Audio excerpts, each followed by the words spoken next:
live. Yeah, we going live. Hey, we going live. Yeah, we going live. Yeah, we going. Yeah, we going. Yeah, we going live. From the 50-yard line, we going live. From the 50-yard line, we going live. From the 50-yard line. Hey. Hello, beautiful people. I am Jarrett, the football genius Burgess, and we got another guest. I'd like to welcome Vince Thomas to the platform. Vince, tell us a little bit about yourself. Hey, Jarrett, thank you so much for having me. I didn't know I was supposed to have a cool middle name. I'll come up with that for future episodes. But, man, I'm so glad to be here. I would consider myself first, the greatest accomplishment is being the husband to my lovely wife, Ashley. We've got a son on the way. So really exciting times in the Thomas household right now.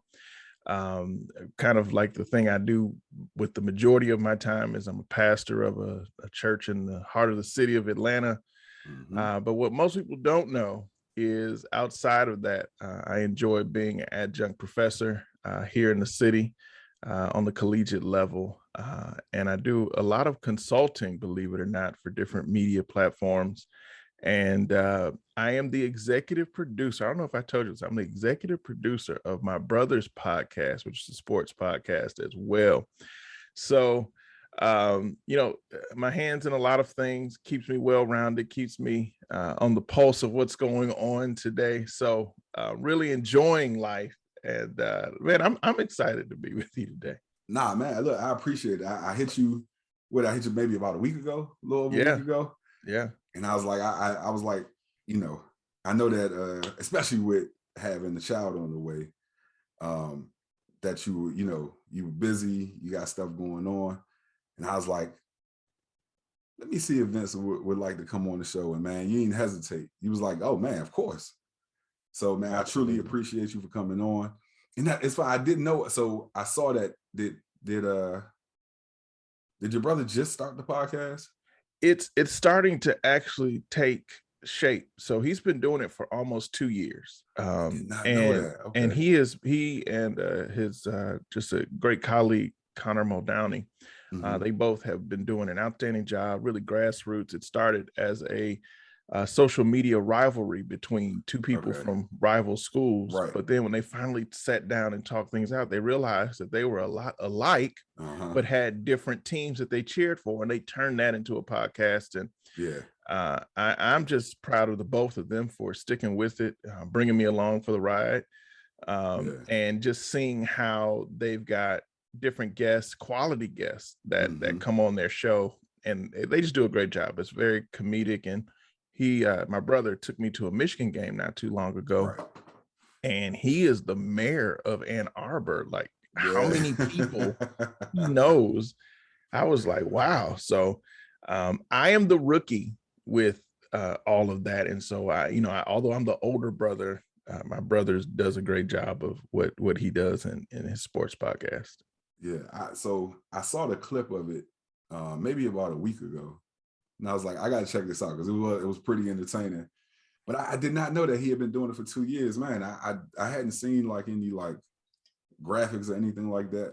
Him showing about the podcast. But then again, I very rarely go on IG, which is terrible because that means that I'm not really promoting this podcast enough. So I got to do a better job of that. Hey, just stick with it. I mean, I think for all of us, if we realize this is a marathon and whatever you can give to it, just consistently give that to it. And as you steward that well, it grows over time. Yeah. And that's what I've been able to see with them as well. Yeah. So I'm definitely gonna have to I say that all the time, but I'm definitely gonna have to make sure I continue to do that. Well, let's jump right into who's really right, man. And it's funny, when we had our conversation the other day, I went back and I thought a little bit about what we talked about. So the who's really right, guys, is A-Rod is up for his first ballot of the Hall of Fame. Will he get in? And so in listening to what your perspective on this, I had to think a little bit deeper about mine. So you are our guest. You get to offer your opinion first. Let me know. What do you think? Do you think he gets in on the first ballot? You know, that's a great question. Mm-hmm. But the bigger question, as I was sharing with you the other day, is not Mm-hmm. so much about A-Rod getting in on his first ballot, Right? but Roger Clemens, Barry Bonds, will they get in on their last ballot? So you've got really the first Hall of Fame selection where you got to make some really tough decisions on where will we stand, what will our criteria be, and you know, in making that decision, are you going to say, let me look at the body of work at a Barry Bonds, at a Roger Clemens, at a Curt Schilling, and say, prior to their alleged or around their alleged years of cheating, did they have Hall of Fame careers? And if so, did those cheating years negate the Hall of Fame career that they had? And if it did, well, then, you know, that's one thing. But if it didn't, you know, what will our standard of moral ethics be? Yeah. And so that's one side of the question. But no, I personally don't believe that A-Rod's going to get in on the first ballot, and I believe that he'll go on a media tour to keep rehabbing his image so that people say he's undeniable because of his characteristics. Yeah. Well, so, and one of the things that I thought about and that I went back to when we had that conversation the other day was where are we drawing the line? Right. And so one of the people who I went to, you know, you say Barry Bonds, you didn't say Curt Schilling, you said Roger Clemens. Barry Bonds and Roger Clemens. I went back to Pete Rose. And what I'm seeing from that is that there really is no kind of level of, you know, there's no level of like morality where they say, okay, this is a reason why. To me, it's less about the PED use and more about, does the media like you? Oh, okay. So when they vote for you, do they like you, regardless of your use of performance enhancing drugs, regardless of your, you know, gambling? Do they like you? And I think that A-Rod has done enough of a rehab of his image since coming out and speaking about his use of PEDs that the media likes him enough that he'll probably get in on the first ballot. I could see where you're coming from with that. I still say that you deal with what we call baseball purists, right? Who are the ones who often are doing a lot of the writing. Yeah. So of course, media likes a great story, and I think similar to, you know, we're talking about cheating, right? The Houston Astros. One thing that as I was looking into the Houston Astros situation, a lot of other baseball players were saying that, okay, yeah, Astros cheated, but they weren't the only ones. However, baseball had to make an example out of someone. Yeah. And what better way to make an example out of a former champion to say that, hey, cheating goes on, and even if you win a title, you're not above the law. Right. So when you have the guys, you know, Barry Bonds, Roger Clemens, Curt Schilling, who are caught, Alex Rodriguez, who are caught cheating, they aren't the only ones who are cheating.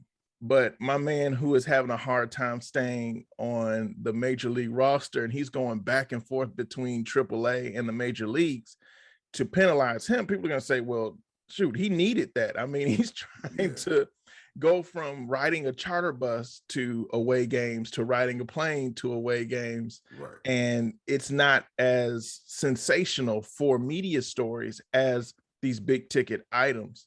So, you know, one of the arguments, and I don't want to sound like I'm for cheating or for performance enhancing drugs. However, one of the arguments are, no matter what substance you take, you still got to hit the ball. You still got to make the strikeout. Right. So there is an element of skill that's associated with it. But going back to the Pete Rose thing, because now the argument is, well, now that we've made gambling legal, should Pete Rose still have a ban? on him for what he did during his time in the league. I mean, I think we know that, you know, that whole ban and that rule was antiquated. You know, when he was more outspoken about having been banned, like back in the 90s. And so, and I'm sure he had been beating the drum about that before, but it first came to my attention in the 90s. And it's ironic now that like how gambling has like just infiltrated the country, and now it's still, well, and that's why I feel like if they just don't like you, they just don't like you. And you would think with some now, like you're getting newer writers in, guys who, you know, who weren't under that old guard of the media, but you can see some of them still kind of hold, you know, those ideas. And it's a shame, you know, because I'm not for cheating as well. And you made a good point the other day when you're talking about the Astros. It wasn't just the Astros. No, it wasn't just the Astros. Just like, I mean, we've been picking up signs. You know, I played travel ball, you know, right. 15 all the way up through high school, a little bit of college. We've been picking up signs from the beginning. That's what you learn to do, is pick up signs. Right. You know, we're trying to get the advantage. Right. And so I you know, they made some of these players the example. And I think even if you want to do something like highlight the fact that there was a PED era in baseball that we know of, like we actually know that. You saw the neck sizes. Like if you saw a Mark McGuire 89 compared to a Mark McGuire 99, it's like, I don't, what strength and conditioning coach has you go from a 15.5 neck to a 19 neck? Had to be something. Something. You know, I was feeling bad. Like, man, what am I not doing right? Like, I'm in this gym. I'm taking my protein powder, but my neck is still the same size. I'm not getting as big as him. What is he taking? Yeah. But no, man, so just to go back to it and make my position clear, I do believe that he'll get in first ballot. And you're saying that you don't think so? No, sir. No, sir. Yeah. No, sir. I would like them to include Barry Bonds, Kurt Schilling, Roger Clemens. I want to see them get in, but I don't think all four of them get in the same year. I think you got to spread that out. So, but you make a great point. A-Rod is clean.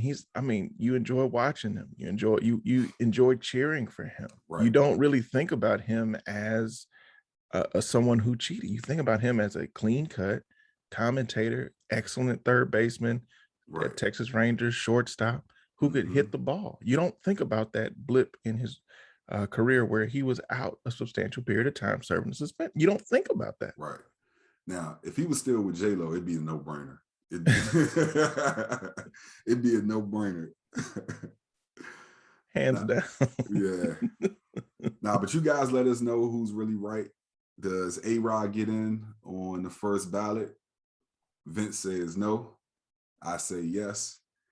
And that's who's really right. Put the cameras on me. Put the cameras on me. Put the cameras on me. Put the cameras on me. Put the cameras on me. Put the cameras on me. Put the cameras on me. Put the cameras on me.